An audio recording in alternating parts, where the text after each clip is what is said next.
Es que la única que se conectaba era Miren, Rosario. Rosario. Bueno, pues entonces, buenos días. Vamos a continuar. Hoy terminamos nuestra autoevaluación de las últimas tres sesiones y luego, ya si Dios lo permite, la semana entrante vamos a hacer una síntesis, o más que todo, va a ser una práctica con la Sagrada Escritura de cómo, de las herramientas que necesitamos para interpretar un texto bíblico. Ya hoy ya hemos visto todos los contextos históricos, geográficos, culturales, literarios, y entonces ahora ya al finalizar esto, pues ya tenemos toda la línea del Antiguo Testamento, nos faltaría el Nuevo, pero nosotros ya podemos entrar al texto nosotros mismos, porque eso tendría que ayudarnos el manual que hemos estudiado. Nosotros mismos agarrar el texto bíblico, leer una perícopa, unos cuantos versículos, y nosotros ver cómo podemos interpretar ese texto. Entonces, esto, al terminar ya la autoevaluación, ya ustedes tienen las lecturas complementarias que ya la irán leyendo cuando ustedes tengan el tiempo, y también fijarse un poco el machacar en el manual cuando dice para recordar. Esa parte es como tomar muy en cuenta qué es lo que no se nos puede olvidar de cada sesión, lo que estudiamos, ¿verdad? Entonces, ya en esta sesión estamos hablando de la restauración, del regreso del exilio de Babilonia, ¿verdad? La restauración.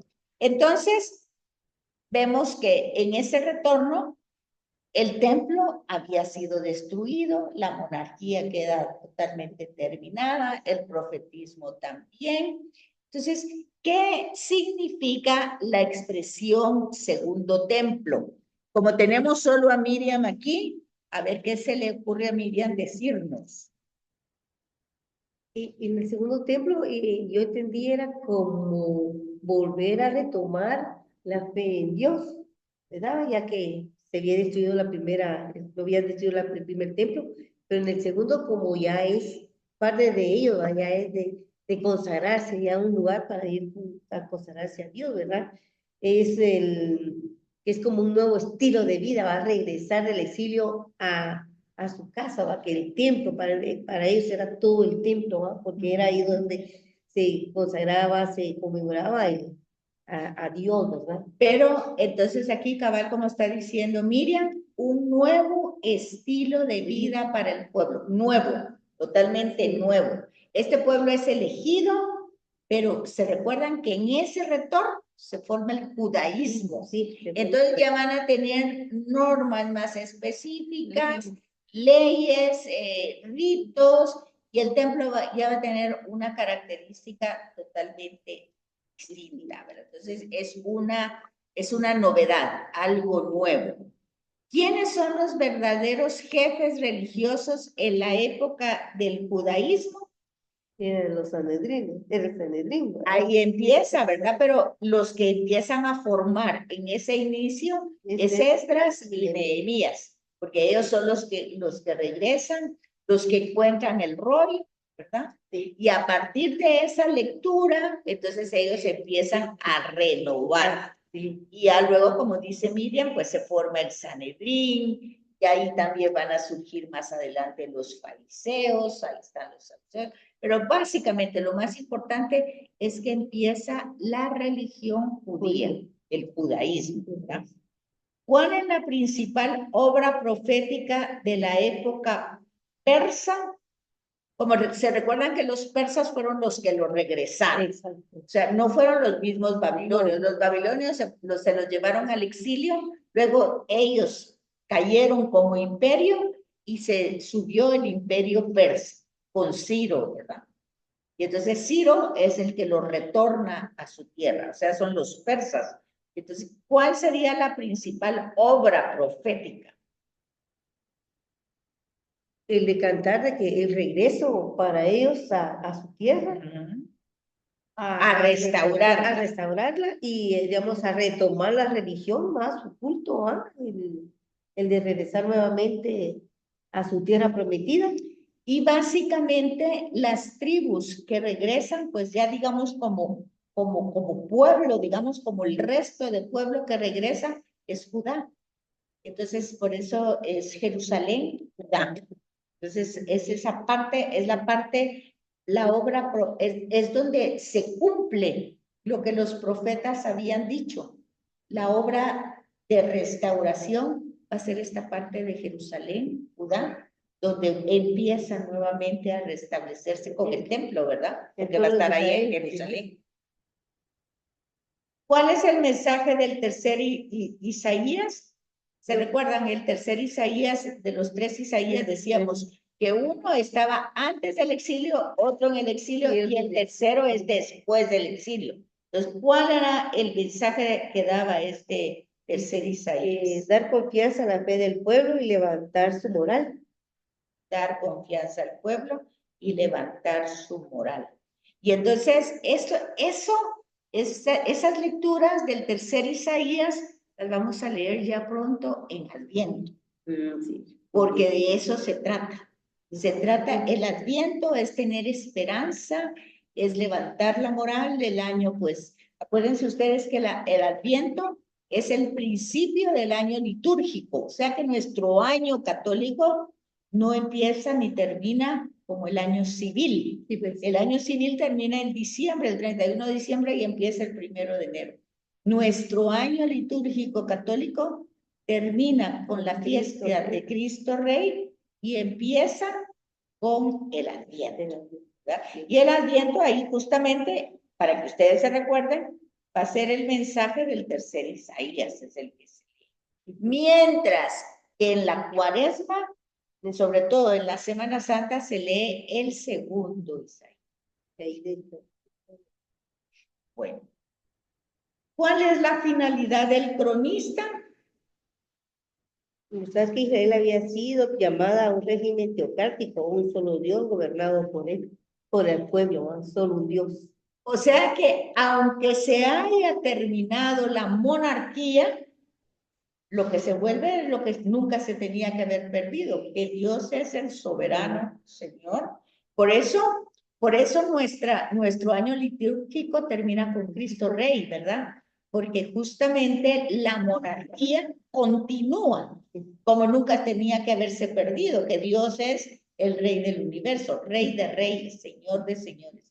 Entonces, esa monarquía nosotros no debemos de olvidarla, ¿verdad? Entonces, el cronista, ese es su punto fundamental. Y Samuel es el único que es el que más marca eso, ¿verdad? ¿Quién? Samuel. Cuando bueno, en el primero de Samuel, en el sí. Él marca que aunque haya reyes, el único rey. Y de hecho, la monarquía de Israel, recuerden ustedes que el monarca no era como los demás monarcas, sino que era administrador. Y por eso el profeta, cuando no estaba administrando bien el rey, le iba a denunciar su falta, ¿verdad? Y recordarle cuál era su postura como monarca. Que no era el rey, lo que era otro, ¿verdad? Que Dios era el que gobernaba. ¿Qué importancia tuvo esta época en la elaboración de la Biblia? El de que yo pensaba que era el de que ellos ya tenían un conocimiento de todas las narraciones, de lo que estaban viviendo, o fueron tomadas ahí Como se recuerdan de que las tradiciones orales ya se habían escrito unas, ¿verdad? Porque ellos encontraron un rollo, ya estaba. Pero aquí es donde funciona la escuela deuteronomista, ¿verdad? Entonces dice, su influjo fue decisivo, también en los escritos bíblicos posteriores del exilio. Las antiguas tradiciones históricas, jurídicas y culturales que habían sido puestas por escrito a lo largo de los siglos, adquirieron un cuerpo definitivo. Entonces ya entraron en un canon, ya se organizaron y ya se escogieron los libros inspirados, revelados, ya fue tomando una personalidad, ¿verdad? Y eso lo vimos en Introducción a la Biblia, cómo llevó todo ese proceso, la escritura de la Biblia. ¿Cuál es la problemática religiosa del pueblo de Israel durante la época persa? Desaparece el rey, la autoridad de los sacerdotes se impuso en la política y en la religión. Y los últimos profetas aparecieron durante el retorno de la cautividad hasta Alejandro Magno. O sea que el profetismo también se termina, ¿verdad? Sí. Ya tenemos en el Nuevo Testamento tenemos a Juan como profeta, ¿verdad? En el Nuevo Testamento. Y siempre se va a decir que profeta, que es el último profeta, aunque, si ustedes se recordarán, Jesús también se identifica como profeta, ¿verdad? Él va a decir muchas veces que es un profeta. Luego, la sección 14 ya nos va a hablar de los griegos y de la dominación romana. Y entonces tenemos las preguntitas aquí de lo que ya estudiamos. Siempre recordarles que tienen que leer las lecturas complementarias que les van a ayudar a la comprensión. Este fue una sesión grande porque dio todos los aspectos, ¿verdad? Y sobre todo cómo se elaboraron los salmos, ¿se recuerdan? Dio todo su enfoque teológico, literario, todo eso. El libro de Daniel, y cada uno de esos fue desarrollando toda una literatura bíblica, que es la riqueza de la que estamos hablando. Entonces vean ustedes aquí las preguntas principales. Como estamos en el periodo griego, en ese periodo se escriben los macabeos, ¿verdad? Justamente la revuelta macabea son dos tomos que hablan de cómo esta familia, porque es una familia, se resiste. Porque lo que ya habíamos dicho en clase, ¿se recuerdan? Nunca habían sido perseguidos por su religión. Hasta el día de hoy, nunca habíamos visto eso. Habían sido invadidos, exiliados, todo lo que ustedes quieran, pero nunca por su religión. Pero como ya aquí, ya en su retorno, ellos ya tienen una religión establecida, ya tienen ritos, leyes, normas, ya el guardar el sábado, las normas de purificación, todo eso, entonces ya choca con el imperio griego y ellos quieren imponer sus normas, quieren doblegar. Y es ahí donde los macabeos por eso se llama revuelta macabea, porque ellos no dan su brazo a torcer, ¿verdad? Ellos son fieles a su fe judía. Y es por lo mismo que estos libros son los que no aparecen en las otras Biblias, ¿verdad? Por lo mismo de que son escritos en griego. Son escritos en griegos desde el principio, porque se recuerdan que los otros habían sido traducidos, ¿sí? En cambio, desde el principio ya tiene toda esa cultura. Entonces, no entraron en el primer canon, pero después hubo una revisión y por eso se llaman deuterocanónicos, que entraron en la segunda revisión. Y entonces, la importancia religiosa de estos macabeos es que ellos, lo que se narra son los esfuerzos que hacen para mantenerse fieles a su judaísmo, a su fe judía, ¿verdad? Porque estaban siendo acosados. Pero ellos también toman el puesto de sacerdotes, cuando los macabeos. Bueno, de ellos va a venir después, va a venir todo de la descendencia del Sanedrín y de los saduceos. Entonces ellos van a afrontar ser fieles a la alianza con Dios y van a tomar este tiempo de sufrimiento como un momento de purificación. También aquí en este libro vamos a encontrar una de los fundamentos que nosotros tenemos para orar y guardar una veneración a los fieles difuntos, ¿verdad? Aquí está el fundamento, porque justamente en esas revueltas, pues muchos quedaban muertos en los campos. Entonces Judas Macabeo los va y los entierra. Es una obra de misericordia. Es que nosotros, por lo menos, cuando ha habido misa de difuntos, o sea, digamos, de cuerpo presente, algo así, a veces había un sacerdote que siempre nos pedía la parte donde La decía lectura. la lectura de Macabeo. Mira, entonces, Para que nosotros sepamos dónde se fundamenta esa práctica. ¿Cuál es la novedad teológica del segundo libro de Macabeos? Pues dice, más allá, la fe en una vida más allá de este mundo. No. sí, que insisten en que los mártires entregaron la vida para salvar su fe. Son mártires por eso. Entonces, ahí es donde empieza el tema del martirio. Porque ya nos fijamos, por ejemplo, que Jeremías como profeta fue mortificado tanto y tanto que lo hicieron y seguramente también lo mataron, ¿verdad? Porque casi todos los profetas murieron, los mataron. Pero a ninguno de ellos se dice que eran mártires, si se fijan.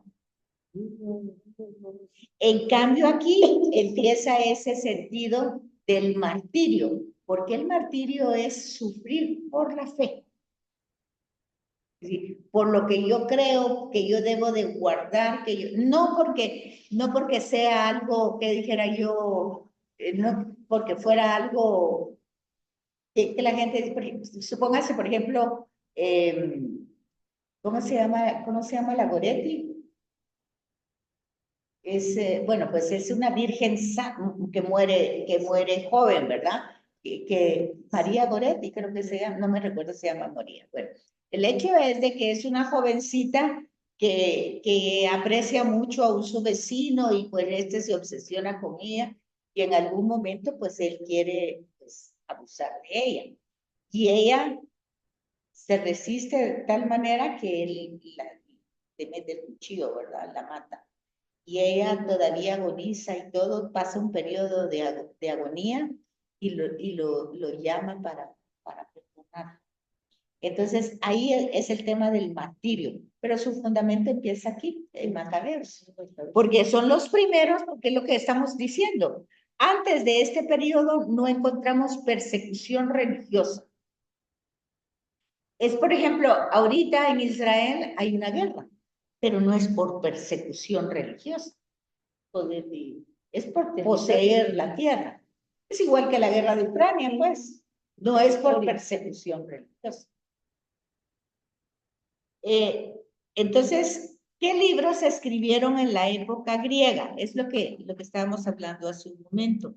Sabiduría, Eclesiastés, Cantar los Cantares, o los Salmos, Macabeo. Bueno, los que se escribieron en la época griega Eclesiastés. serían Job, Eclesiastés, Eclesiástico y Sabiduría. ¿Y qué caracteriza a la época griega? Pues que en el año 168 antes de Cristo, luego de fracasar en una embestida a Egipto, Antíoco desahogó su frustración contra Jerusalén.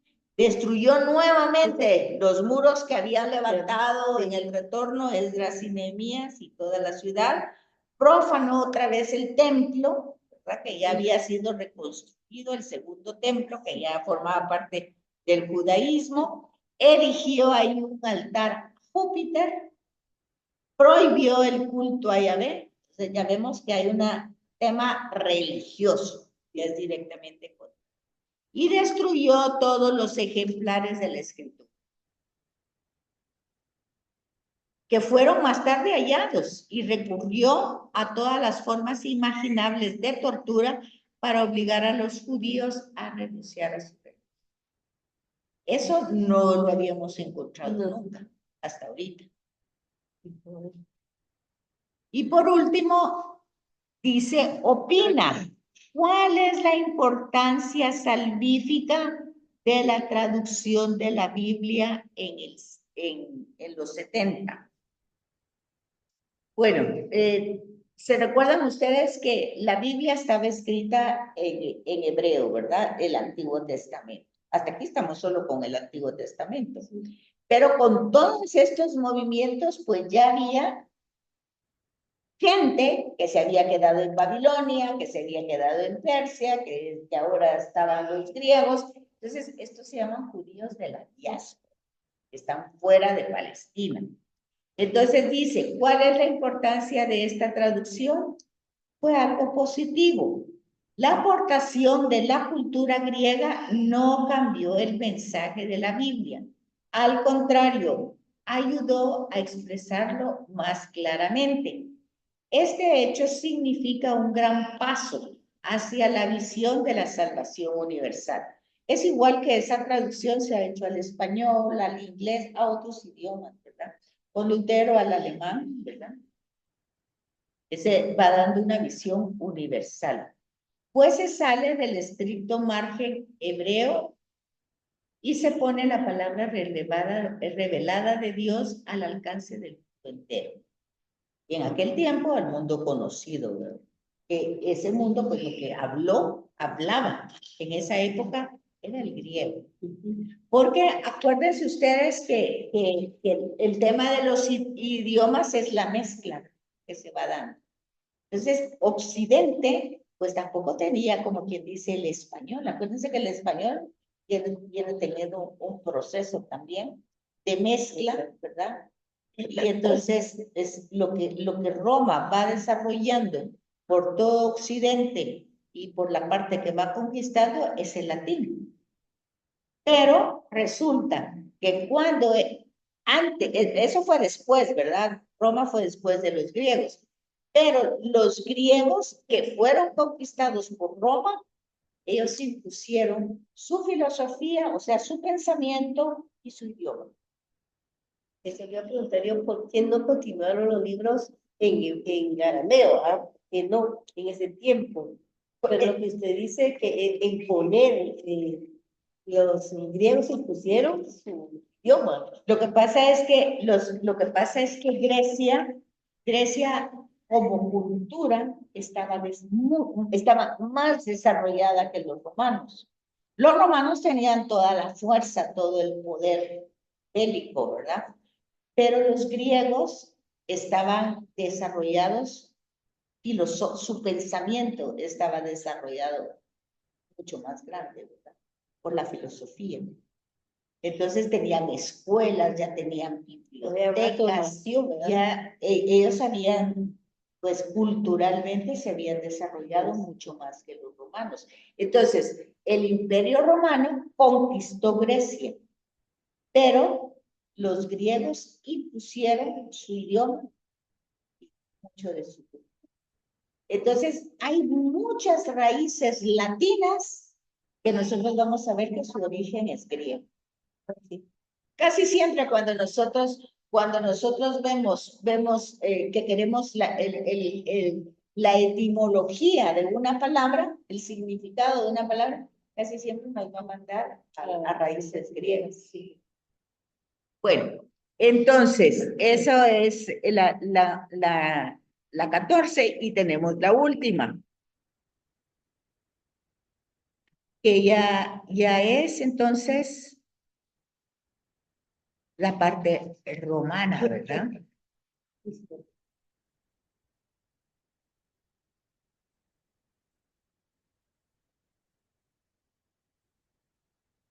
Entonces, ya aquí, ya estamos en el umbral del Nuevo Testamento, entonces ya tenemos,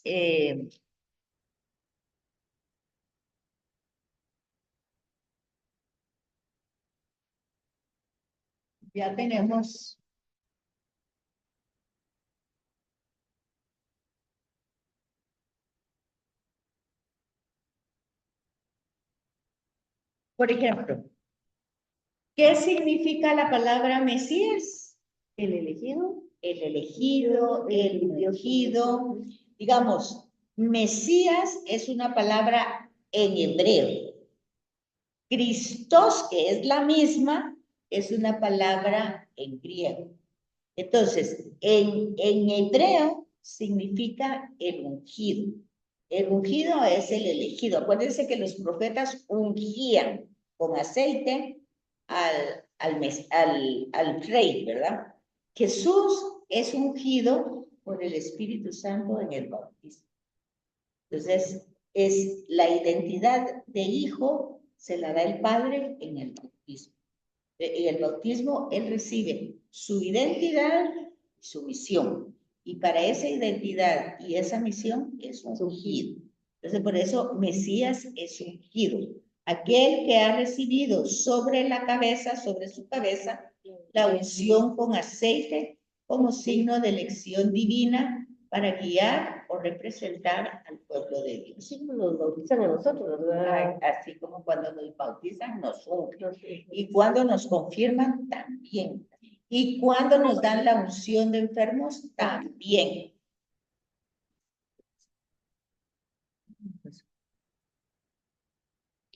¿Cuándo fue ungido Jesús? Ya les acabo de decir. Ahora en el bautismo. En el bautismo fue ungido por el Espíritu Santo y la identidad de hijo la recibe por el Padre. ¿Cuándo fue revelada en el tiempo la consagración mesiánica de Jesús? Entonces aquí tenemos dos citas. Tenemos la de Hechos de los Apóstoles y la del Evangelio de Juan. Dice, Dios le ungió con el Espíritu Santo y con su poder. Está en Hechos. Y para que él fuese manifestado a Israel como Mesías. Entonces, ¿cuándo? Pero ¿cuándo? No está hablando de la historia, sino está hablando en la Biblia. ¿Cuándo en la Biblia? ¿Cuándo encontramos nosotros que Jesús fue ungido como Mesías? ¿Cuándo? En el bautismo. Pero luego, ¿cuándo fue revelada en el tiempo la consagración mesiánica de Jesús? ¿Cuándo? Entonces aquí tenemos básicamente en dos citas bíblicas, ¿verdad? Primero, el poder de Dios, dice Hechos de los Apóstoles, y luego cuando va a ser manifestado a Israel como Mesías. ¿Cómo se manifestó Jesús? ¿Cómo manifestó Jesús que era el Mesías, el Santo de Dios? Cuando la misma gente decía que él era el Mesías, cuando Pedro le dice que él era el Mesías, cuando la misma gente hablaba de él, no. Uno aquí puede responder varias cosas, ¿verdad? Por ejemplo, ¿cómo manifestó Jesús que era el Mesías? Acuérdense, por ejemplo, que Juan el Bautista manda a preguntarle, ¿eres tú el Mesías o hay que esperar a otro? Ahí tendríamos una respuesta. Y Jesús dice, vayan y díganle a Juan lo que ven y lo que oyen. Entonces, ¿cuándo manifestó Jesús? Bueno, con sus acciones, con sus milagros, con sus gestos, con su compasión, con sus palabras, con pues lo que ven y lo que oyen. Los ciegos ven, los sordos oyen. De todas esas acciones liberadoras de Jesús manifiestan que Él es el Mesías. Por eso Pedro se lo dice, ¿verdad? Bueno, luego también tenemos esa otra cita, donde pregunta a Jesús, ¿quién dice la gente que soy yo? Entonces Pedro dice, tú eres el Mesías, el Hijo de Dios. Pero también, como usted dice, ¿verdad? Lo reconocían los demonios que él era el Mesías y él los mandaba a callar. Entonces, hay como muchos lugares donde se manifiesta. Por ejemplo, en las bodas de Caná, él manifiesta que es el Mesías, ¿verdad? Entonces, cuando vienen los reyes magos, en Mateo, cuando vienen los reyes a visitarlo, pues también se manifiesta. O sea, hay muchas manifestaciones que nosotros podemos encontrar. En el bautismo hay una manifestación de quién es Jesús. Por eso cuando empieza el año litúrgico termina, o sea, la Navidad, la Navidad termina con la Epifanía. Y la Epifanía es la visita de los magos. Esa es la primera manifestación. Siendo el bebé, sí, se manifiesta a las naciones conocidas en aquel tiempo. Él es el Mesías. Y estos hombres lo han buscado como el Mesías. Entonces, eso es la primera manifestación. Luego empieza el tiempo ordinario después que acaba la Navidad, que termina, la Navidad no dura solo el 25 de diciembre, ¿verdad? Sino que empieza el 24 en la noche la Navidad, a las 12 de la noche, ¿verdad? Y termina en Epifanía. O sea, dura todo ese tiempo. Es tiempo de Navidad. Y luego, cuando se termina la Navidad, empieza otra manifestación, que es el bautismo del Señor. Entonces, esa es otra manifestación donde Jesús mismo recibe su misión. Y después hay otra manifestación, que Él es el Mesías, en las bodas de Caná. Entonces, el año litúrgico nos va presentando para que nosotros sepamos por qué decimos que Jesús es el Mesías, por qué decimos que Él es el ungido, porque está fundamentado en la Escritura. Entonces, la Epifanía, que es manifestación, la visita de los magos, el bautismo, las bodas de Caná.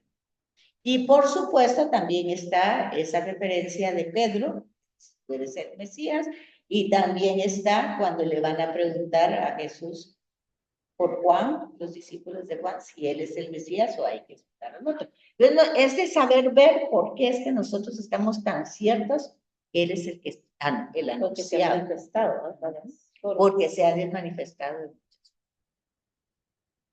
Dice, ¿qué palabras de la Sagrada Escritura constituyen el primer anuncio del Mesías Redentor? Bueno, pues eso está en Isaías, ¿verdad? Donde Isaías dice que una virgen ha concebido y va a dar a luz un hijo y le pondrá el nombre Emmanuel. Entonces, ahí está como la primera, uno de los... Pero no es el primer anuncio, porque se acuerdan que decíamos que Génesis 3:15.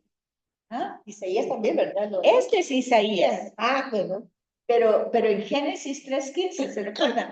Cuando hay un anuncio, la descendencia de una mujer pisotará, aplastará tu cabeza, ¿verdad?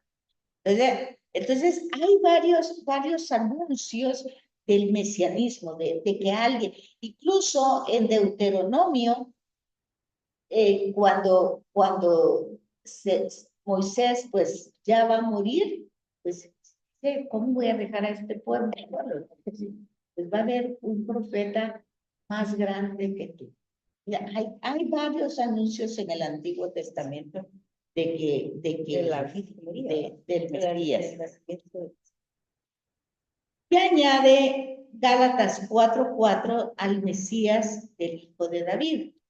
Entonces, fíjense que, por ejemplo, Pablo no habla en ningún momento de María, pero en Gálatas 4:4 dice, pero cuando llegó la plenitud de los tiempos, Dios envió a su Hijo, que nació de una mujer y fue sometida a la ley. Lo que ha significado todo esta última sesión es que nosotros veamos cómo el Antiguo Testamento es como el preludio, es el anuncio, pero todo en el Antiguo Testamento, aunque no se mencione directamente el nombre de Jesús, ni se anuncie su llegada, de alguna manera lo va anunciando de una manera velada.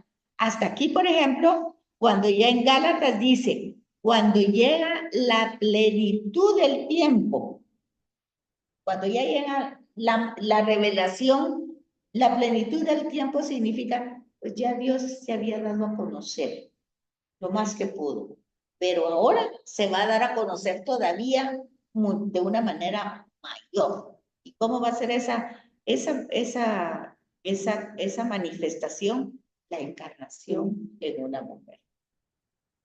Entonces, aquí es donde nosotros ya terminamos y tienen ustedes pues las lecturas adicionales para Sí. ir haciendo y entonces la próxima semana, si Dios permite, trajo su Biblia, mire. Sí, sí. Para ir viendo, por ejemplo, cómo vamos a trabajar con la Biblia, para que ustedes vayan más o menos practicando dentro de su Biblia. Por ejemplo, ¿cómo trabajamos el Antiguo Testamento? Pues vamos a buscar qué cita les parecería a ustedes como interesante trabajar. Yo ya tengo una, pero del Antiguo Testamento, pero ustedes pueden buscar una que ustedes les llame la atención y que quieran como ver, cómo comprender esa cita por ustedes mismos, hacer como el trabajo de interpretación por ustedes mismos. Entonces, ¿tienen alguna cita? No, la van a pensar. Sí. La van a pensar. Bueno. Hay tantos por elegir ahí. Pero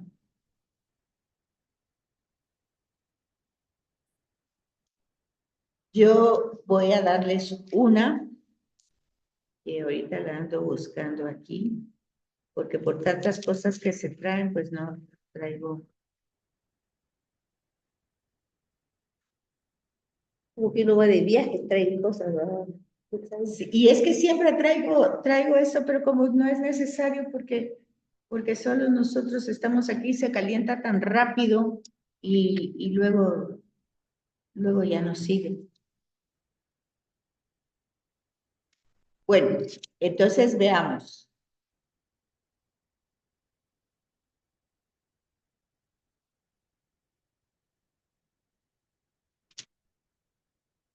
Vamos a ver el libro de el segundo Samuel, capítulo 17. Segundo Samuel, vamos a ver.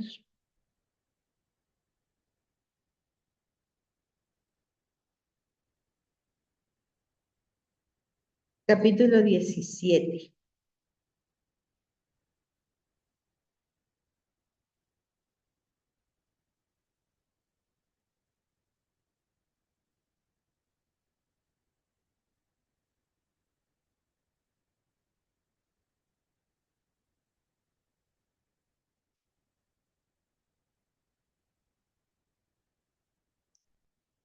Bueno, aquí esta es un tema muy importante, pero yo necesito que ustedes vayan viendo primero qué es lo que tienen que hacer. Buscar las concordancias que van a encontrar en el capítulo.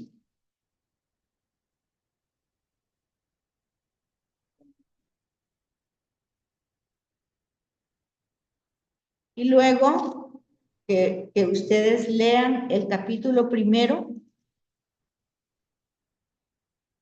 y entonces